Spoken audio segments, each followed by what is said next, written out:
All right, welcome to the March newsletter. Thank you as always for dropping in.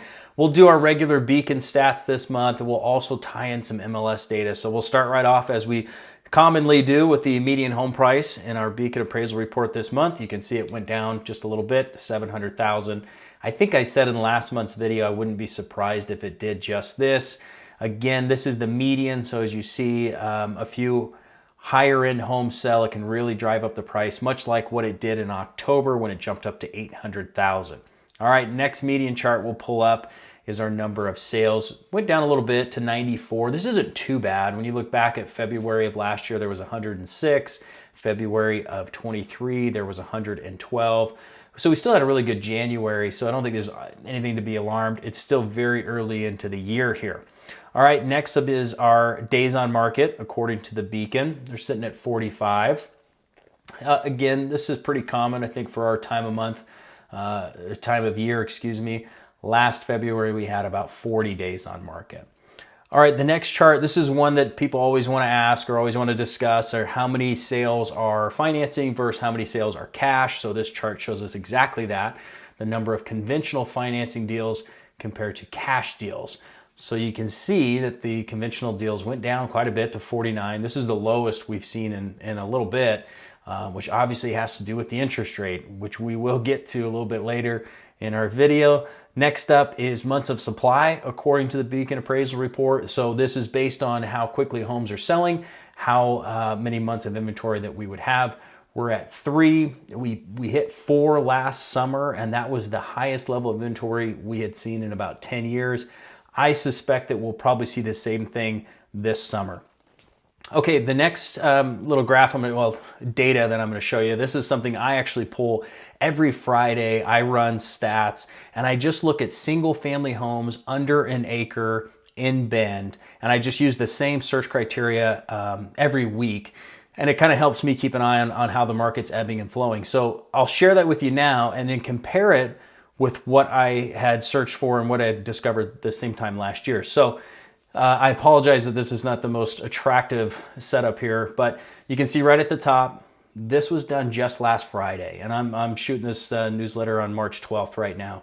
So last Friday, the 7th, there was 377 active listings with an average price of just a little over $1 million, and then the DOM stands for days on market, so 88 there. And then you can see there was 128 pending. That's just what has gone pending in the last 30 days. And then sold, same thing, the number of homes that have sold in the last 30 days. And then again, I pulled the numbers from the same time last year so you could just kind of see the difference. Obviously a big increase in inventory so far this year compared to last, but we've seen more homes go pending currently, and then the number of solds is down just a little bit compared to last year. And then just the last little bit to discuss on this, where it says sold versus original and sold versus list. So what that means is the sold price compared to the original, so where they first started at. So let's say they listed a house at $1 million and it sold for 800. That's what we're comparing there. And then where it says sold to list is the price that they were at when they went under contract or accepted it. So again, if the house was originally listed for $1 million, they lowered it to 900,000. That was their list price, and then their sales price was 800,000. So to take a little bit of a deeper dive on the MLS data, I broke out the 4 quadrants again in Bend and just looked at what has sold in the last 30 days. So let's start right here with our first chart. This is in Northeast Bend. Again, just the last 30 days, there have been 30 homes that have sold.